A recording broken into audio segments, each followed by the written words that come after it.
Good afternoon. Everybody's all set? Attorney General Martha Coakley. Let me first introduce who's with me here for this announcement.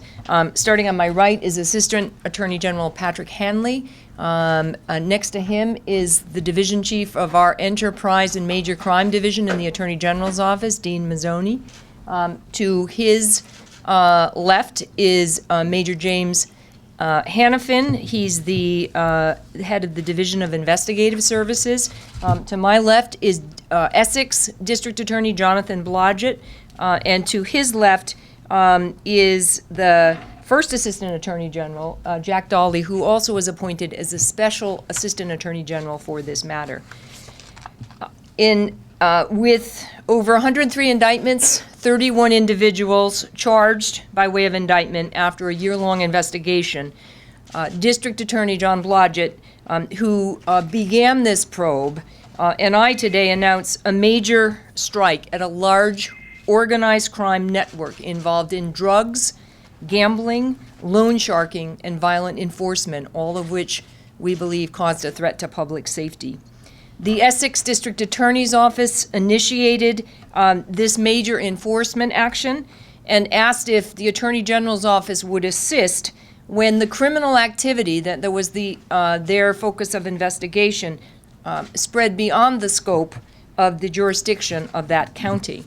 And I should indicate that we had extensive cooperation with local police departments, particularly with North Andover Police and Revere Police. I know Chief Reardon and Lieutenant Callahan from Reardon, from the Revere Police Department are here today, but with several other district attorneys and police departments, including the state police, this was a model of effective law enforcement cooperation. We were able to work cooperatively, particularly since now the Attorney General's Office can use a statewide grand jury. This is one of the first and major cases that we have used a statewide grand jury to use effectively our investigative resources to make sure that we could accomplish these indictments, these arrests that we are announcing today. As always, these are indictments only, that all of these defendants are innocent until proven guilty. I'd now like to turn the podium over to my colleague, District Attorney John Blodgett. Thank you, General. As the General indicated, almost a year ago, my office in the Massachusetts State Police Special Service Section initiated an investigation to organized crime, specifically illegal gaming and loan sharking in Essex County. Our initial target was Joseph Gianella, also known as Jason Peters of North Andover. Through sophisticated surveillance, we discovered a network of illegal activity that went well beyond the original gaming and loan sharking scheme. These individuals, the individuals involved committed acts of violence and vicious attacks. Some of the vicious attacks will be something that you'll see as evidence at trial, which are quite shocking. Sometimes these attacks took place in front of the victims' families in order to collect gaming debts and street loans, which were charging up to 150% annual interest. During the course of the investigation, our surveillance expanded, and we learned about additional players associated with Mr. Gianella. Not surprisingly, we discovered other related criminal activity, specifically drug trafficking and marijuana and heroin. Specifically, we uncovered a heroin distribution ring facilitated by Mark Rossetti, a reputed mafia capo. Because of the multi-jurisdictional issues, we spoke with the Attorney General and her top staff, and the Attorney General was very, very helpful, obviously, in the prosecution of these cases. I think this speaks to the necessity and need for what a statewide grand jury does and does well. It certainly helps with respect to a collaboration resulting in multiple indictments with multiple defendants. The grand jury here in Suffolk County has been hearing evidence for 3 months. As of yesterday, this grand jury has received testimony in 27 days from over 60 witnesses. Has handed down a total, as the Attorney General said, of 103 indictments against 31 people on charges ranging from gaming, usury, narcotics, trafficking, violence, theft, extortion, witness intimidation, and perjury. This has been a long investigation, and it's certainly put a major dent in organized crime, and the investigation continues.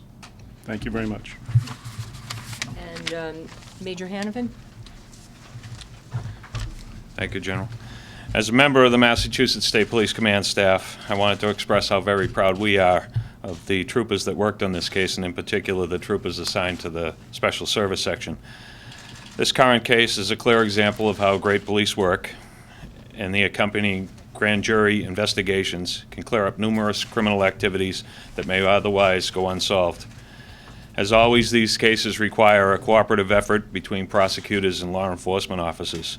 This case, in particular, the Essex County District Attorney's Office, along with the Attorney General's Office, worked hand in hand with the state police detectives during the operation phase of this, as well as the grand jury phase of the investigation. Additionally, we wanted to thank local police departments, and in particular the Revere Police Department and the Boston Police Major Case Unit. They were instrumental in the operation of this operation's success. Violence and organized crime have always gone hand in hand, and because of that, the Massachusetts State Police has long had a history of pursuing organized crime and will continue to do so. We're honored to stand here with the Attorney General and the District Attorney to announce these indictments and arrests. Thank you. Thank you, Major. And we'll take questions. I just want to note that what you see, items seized as part of this investigation, marijuana, weapons, as you can see, cash was seized, and we have available for you this chart. We have it available in a smaller size also, if anyone's interested. And John, if you'll join me, if anyone has questions that we can